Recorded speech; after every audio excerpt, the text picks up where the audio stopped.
As I progress through New Game Plus, I continue to refine my burn stacking build. Now I'm at the point where I can annihilate the game's toughest bosses with ease. So, in this video, I'm going to go over a short gameplay showcase, talk about some important things like skill use, party order, because yes, party order makes a huge difference for this setup, and then move on to what I'm using on each of the characters because there are some changes from my past video. Oh, and this setup does way, and I mean like orders of magnitude more damage. And so, without further ado, let's get into it. First up, character order. You need Verso to go first in the first strike turn, which if that wasn't enough first for you, first. So, add him to the party before the other characters. See, I do know other words aside of first. After that, you want Sciel to go before Maelle against single bosses, and you want Maelle to go before Sciel, the opposite, against groups of enemies. There's no great way to do this, but through trial and error, I adjusted things so that Sciel naturally went ahead of Maelle when she had the rush buff. And then I either equip or unequip auto death, which will clear the rush buff. So against one enemy, Sciel goes first. Against a group, I add auto death, and all of a sudden she goes after Maelle. And hey, auto death has some fun bonuses as well. It inflicts burn on all the foes, so you don't need to do that, and it primes them for stun, which adds for a lot of burn multiplication via Verso. You can also add shielding death, so that Verso and Maelle get more shields, and more shields equals more damage. And so first up, gameplay-wise, you want Verso to go full Wild West on the enemies. That's right, just spam free aim shot. He does have some skills. He does not need any skills. The only thing he needs to do is free aim shot enemies until he's out of AP, because this setup has a whole bunch of AP sustain where he will constantly get AP from his marks, inflict more burns from his marks, and get AP from just using free aim shot. It takes kind of a while to empty his AP bar. Once you finally run out of bullets, auto attack 4 times. All of a sudden, you get a bunch of gradient charge, you get a bunch of AP, and yep, it's time to hit enemies again, but now they're defenseless, so they take even more damage.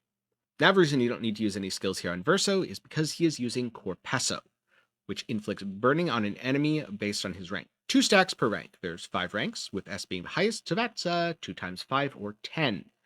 Except, with double burn, that's now 20, and he attacks 4 times, that's now 80. At S rank, Verso can inflict 80 burns per round, which is absolutely ridiculous. So then, you dump all of his AP with free aim shots again, and congratulations, you have now stacked a ton of burns on the enemies. Admittedly, while this can kill weaker enemies outright, your goal isn't actually to kill enemies with Verso or the burn stacks. You are just using the Corpesso weapon to stack as many burning effects as possible so that Maelle can come in and do some damage. And so after you've stacked the desired number of burns, I suggest a minimum of 100.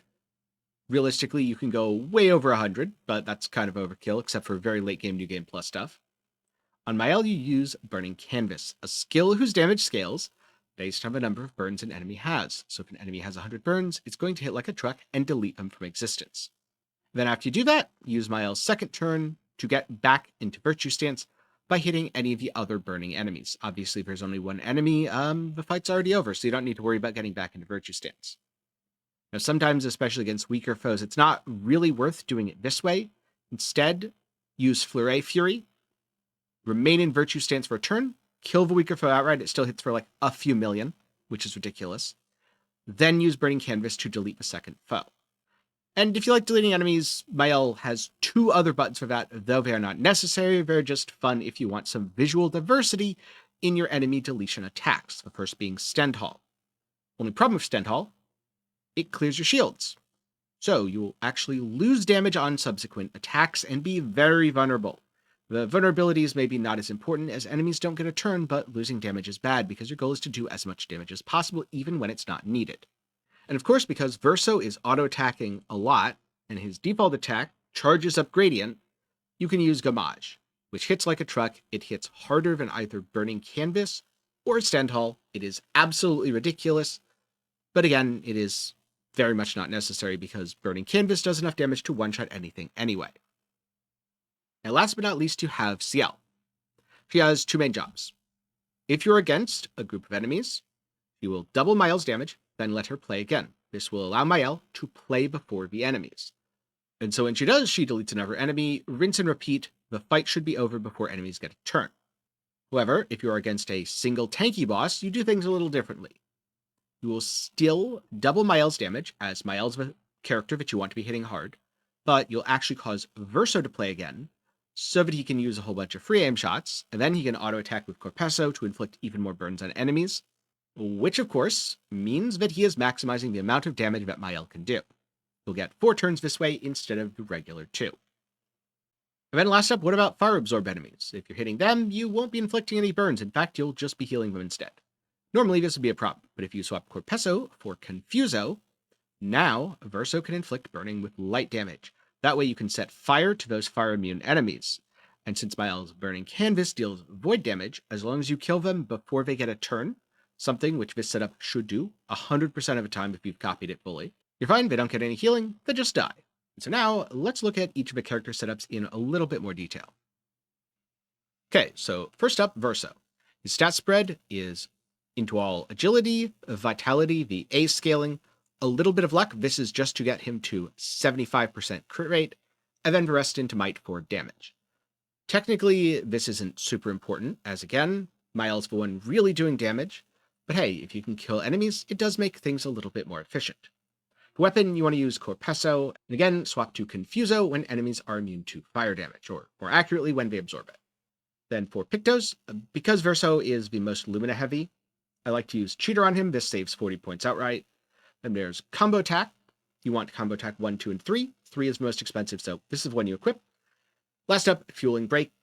This is kind of optional, but it is a pretty darn good way to cap out his crit. It worked out perfectly for me with a 19 and 38. So that's what I did. Realistically, this can be any other Pictos that gets his crit rate up to 75% or as close as possible, and you fill in the rest with luck. Now for skills, none of these matter. Like I said, you don't need any of them. But if you really want some, I would recommend Phantom Stars. It's a nice AoE break, and if you happen to need to break 3 enemies at once, this is a good way to do it. Also, follow up, super niche, but sometimes against weaker enemies, you can just kill them outright. This hits for a couple million, so it's not too bad. And occasionally you'll want to cast Powerful, but again, very niche, not super useful. If you put no skills on your character, you'd be totally fine. Where things get interesting is the Lumina. So, there are 2 basic setups here. First, a whole bunch of Lumina that allow him to attack as much as possible. And then second of all, some Lumina that let him actually do damage. And as I talk about each, I'm going to kind of go through which category it's in because technically you don't need the damage ones, but I advise that you have them as soon as you're able to get enough Lumina points. So Augmented Aim, just damage. Augmented Attack, just damage. Breaking Shots, just small quality of life. Burn Affinity, damage. Burning Break, very small amount of burn stacks, not super important, but it's cheap. Burning Mark, this one is important. Apply burn when hitting a marked enemy. You will frequently be marking enemies, so you very much want Burning Mark. Charging Attack, this is what allows you to charge up Maelle's Gamage. It is not mandatory. It's actually very optional because everything will die to Burning Canvas anyway. Burning Shots, very important. You're doing a lot of free aim shots, so this stacks a considerable amount of burns. Combo Attack, 1, 2, and 3, mandatory. You need these. This is how you get all your burn stacks. Remember, it's 20 per, so 20, 40, 60, 80. Huge value.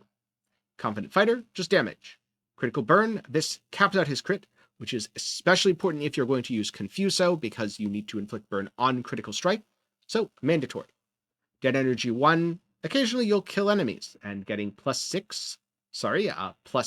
AP because you have Energy Master, yeah, pretty good.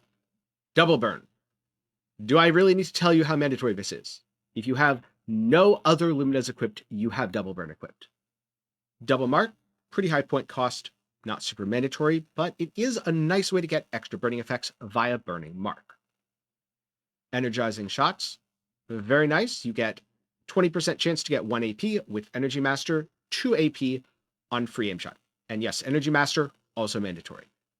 Then you've got Exposing Attack. This is damage amplification for Maelle, very important. First Strike, mandatory on all characters. You must have First Strike, otherwise enemies get turns and you don't want enemies to have turns. Fueling Break, pretty darn good, especially since Verso is often going to be breaking enemies, and this doubles the burns they have. Glass Cannon, it's just damage. Inverted Affinity, just damage. In Media Res, Defense, plus 3 shields. Greater Defenseless, this increases the defenseless damage amplification, super important. Longer burn, not important at all. Enemies don't get a turn, but I put it on because I had spare Lumina points. And you know what? Occasionally, I might want to give enemies a turn just because I feel bad one-shotting them before they play. Marking shots, this is how you get the mark for the earlier setup. Painted power, well, if you don't want to hit for 10,000, equip this. Roulette, just damage, not important. Rewarding mark, a significant amount of AP sustain. You definitely want this. This is also why you want something like marking shots.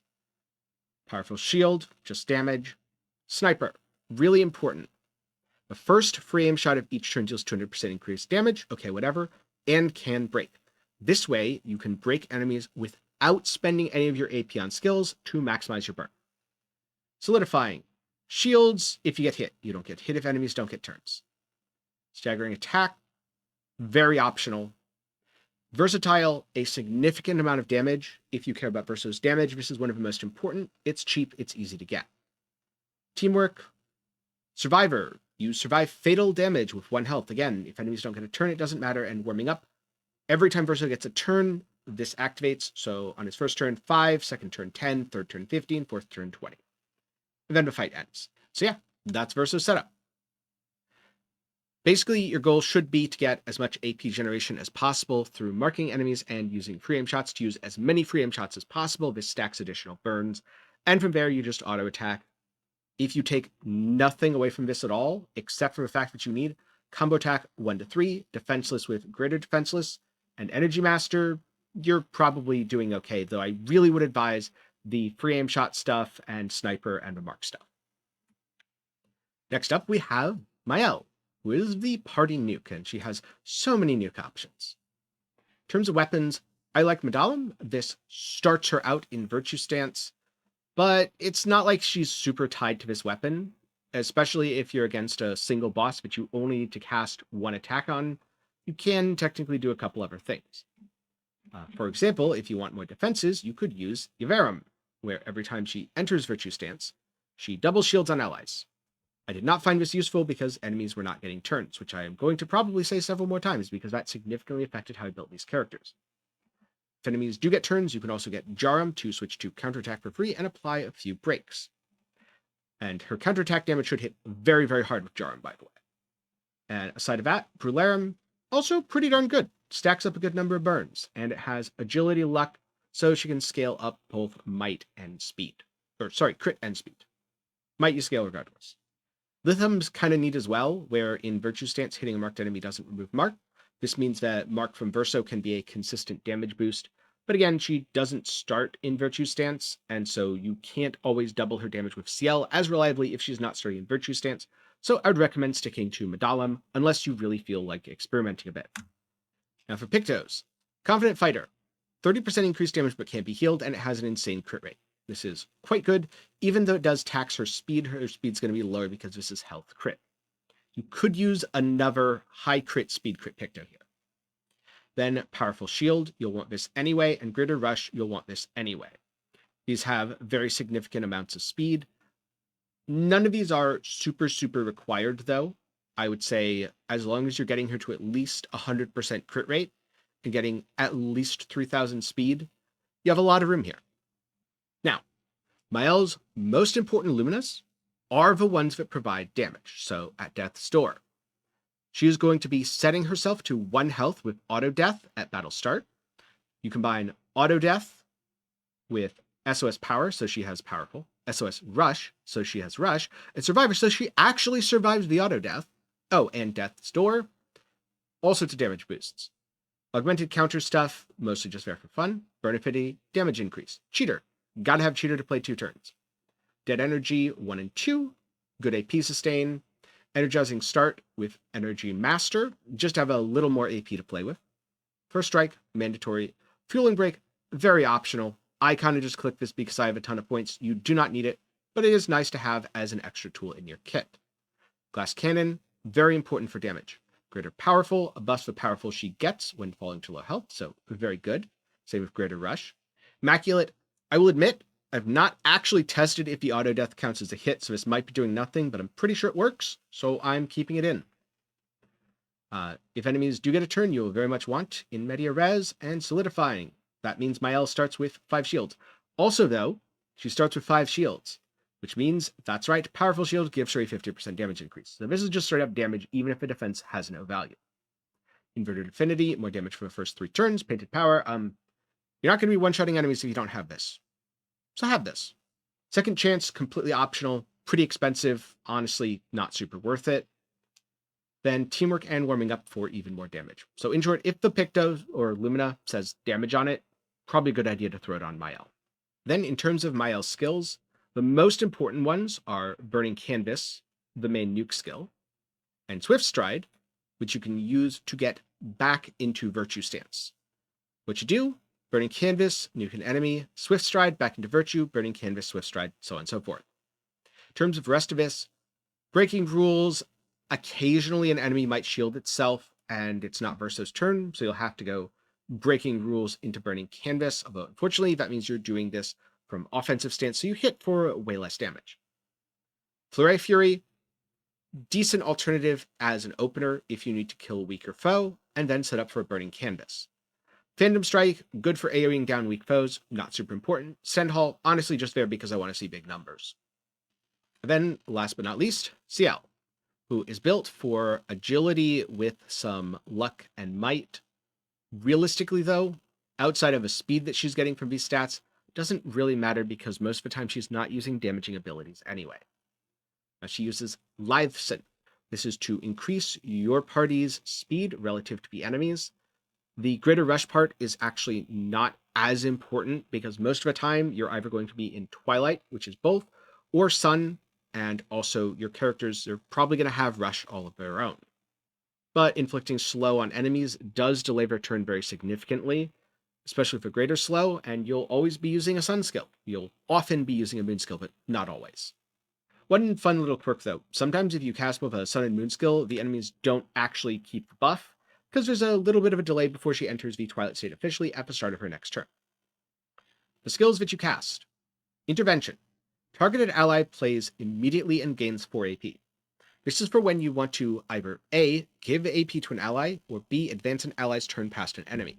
If a turn order is something like Verso, Maelle, Sciel, enemy, on Sciel's turn, you would want to reactivate Maelle or Verso, probably Maelle.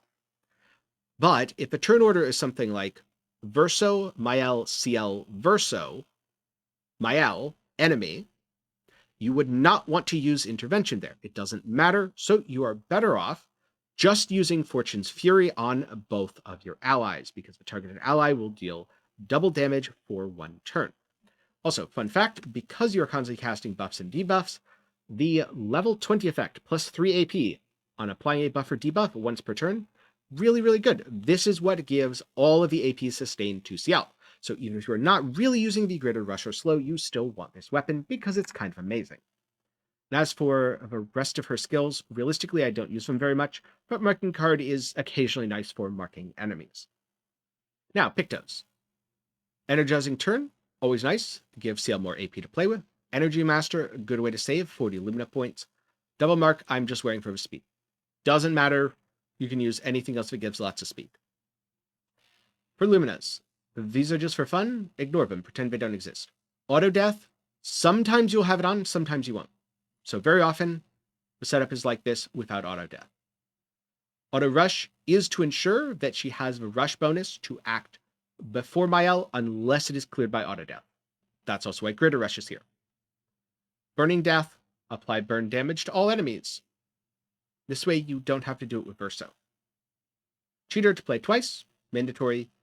Dead Energy, honestly, not very important, but very, very cheap, so you might as well. Energizing Death gives AP to allies. She is going to be dying a lot of the time anyway, so you might as well give people AP. Also, Energizing Rush, give plus 2 AP on applying Rush. Again, extra AP gen, you realistically don't need this. You can drop it if you are at all worried about the points. Then there's Energizing Start 1 and 2. Good for AP sustain at the start of a fight, because you always want to start with 9 AP or close to it if possible. Again, not super, super important, because you have other ways to get AP by doing things like applying buffs. Then there's First Strike, mandatory. Greater Rush, already explained. In Media Res, honestly, mostly just for fun. Painted Power, mostly just for fun. Solidifying, mostly just for fun. Shielding Death. If Sciel dies, allies gain shields. Remember, shields equals damage. Second chance, actually really important. You need second chance on Sciel, because with auto death, she will die. Now, if you are not running the auto death setup, you can actually get rid of all the death things, and you can add in Survivor, which costs, I believe it's 20, yeah, 20. But most of the time, this is the setup that I would recommend running. And so yeah, that's the setup I've been using to delete the game's toughest bosses. Now, if you're looking to be challenged, to have to dodge and parry your way through the game, do not play this build. On the other hand, if you're like, I already played through the game once, I struggled, I earned my OP build, and now I want to just dominate all the enemies, absolutely play this build. Like I said in the last video, I've had a lot of success with this. I've now cleared all content in the game, including all of the super difficult, very late game optional bosses, and I was in New Game Plus on expert difficulty. So, if you are not in New Game Plus, I can only imagine how absurd the damage is, and if you are not on expert difficulty, I'm pretty sure enemies have lower defense, you'll probably get like 5 turns before they even get to play, and you'll double one-shot them. Yeah, there's kind of a point with the damage optimization on this build where it doesn't really matter anymore because you're just increasing your overkill damage. But I guess increasing overkill damage is fun, so big number go bigger. I mean, I've hit for 30 mil. Kind of curious if I can hit for 40 or 50. And so yeah, that's the final form of my burn stacking build. With that said, I'm curious, what other builds have you been playing that you find interesting? Let me know down in the comments below. With that said, there's timestamps to jump back in the video, and a full explanation over on Maxwell. That'll be up in the card and down below. Also, if you want to see more stuff, do be sure to get subscribed. Thank you very much for watching to the end. I'm glad you enjoyed, and I'll see you in the next one.